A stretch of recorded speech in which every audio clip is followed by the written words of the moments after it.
So what is a federation? A federation is a country in which there are two layers of government. There were 552 princely states. Now this is interesting. Many of you may not be aware of it. Now what is a princely state? The Nizam joined Pakistan. And what was the logic he gave? He said, while it is part of Gujarat, he said, it is connected to Pakistan through the Arabian Sea. This is the background based on which this NEET exam, the National Eligibility Cum Entrance Test, is being conducted by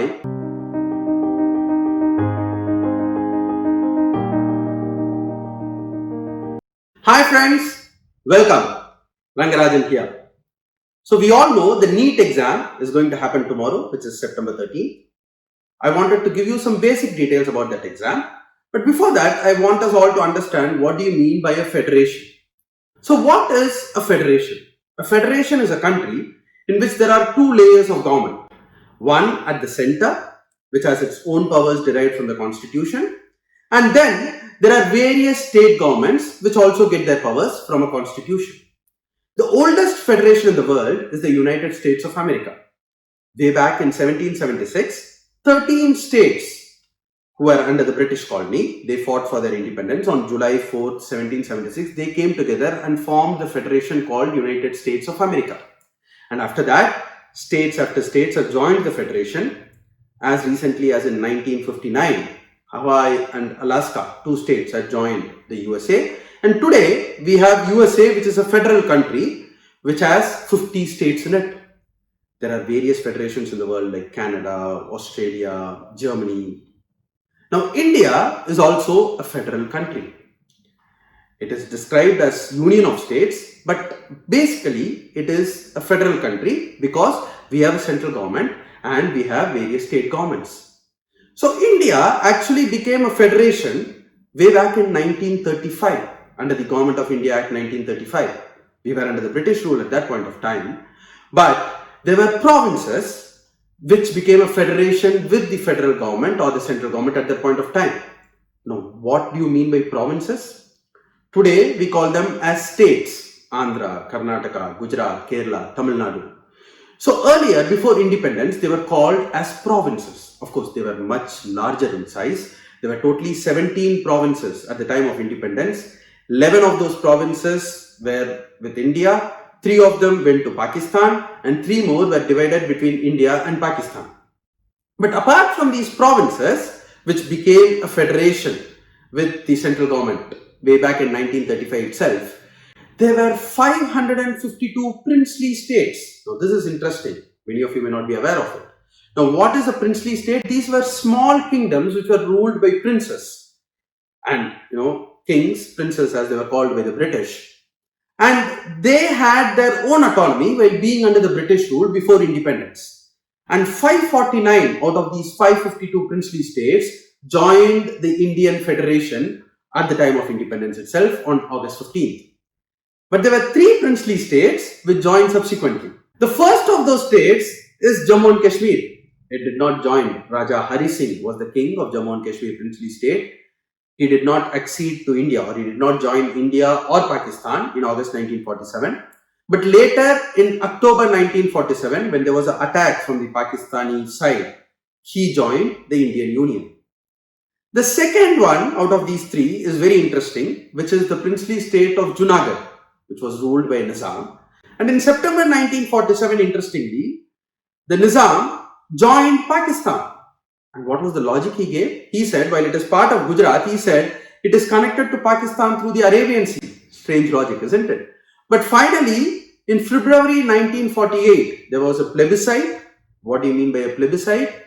A vote in which all people went and voted to decide whether they should be part of India or part of Pakistan. And in that plebiscite in February 1948 in Junagadh, 99.5% of the voters voted for staying with India. And third, most interesting, is the princely state of Hyderabad, which was again ruled by Nizam. He did not join India in August 1947. A full 1 year after independence, in September 1948, there was a local army which was resisting joining the Indian Union. And finally, Sardar Vallabhbhai Patel was the Home Minister at that point of time.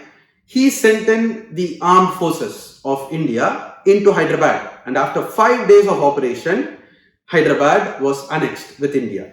It's middle of India, but it was after 1 full year that Hyderabad became part of India. And interestingly, this operation was called Operation Polo. Why was it called Operation Polo? Because Hyderabad had the highest number of polo grounds, a game which is played by riding a horseback similar to hockey. It had the highest number of polo grounds at that time in the world, and that is why that operation was called as Operation Polo. But this is how the Indian Federation came into being. So how is that related to the NEET exam? As I told you, in a federation, there are a list of subjects or areas in which the central government gets the power to legislate directly from the Constitution. In a classical federation like USA, the federal government has powers in primarily only 4 important areas: currency, foreign affairs, defense, and in telecommunication, which is post and telegraph. So that is why on a lighter vein it is always said that the president of USA is the most powerful person outside of his country, because most of the work inside the country gets done by the states. In India, right from 1935, Government of India Act 1935, we have had 3 lists. One is the central or the union list, in which the central government can legislate and implement the laws. The second is what is called the state list, which the states have the power to legislate and implement the laws.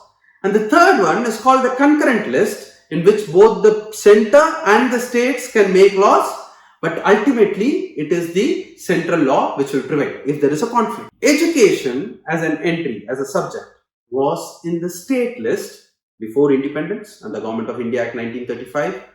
When we adopted our constitution in 1950, again education was in the state list, but it was only in 1976 during emergency that education, including medical and technical education, was moved to the concurrent list. This is the background based on which this NEET exam, the National Eligibility Cum Entrance Test, is being conducted by the central government.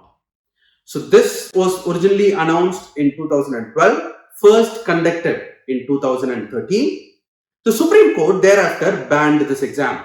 They declared it unconstitutional. In colloquial words, if I have to say, they said you cannot conduct this exam because this is against the powers of the individual states in determining their admissions.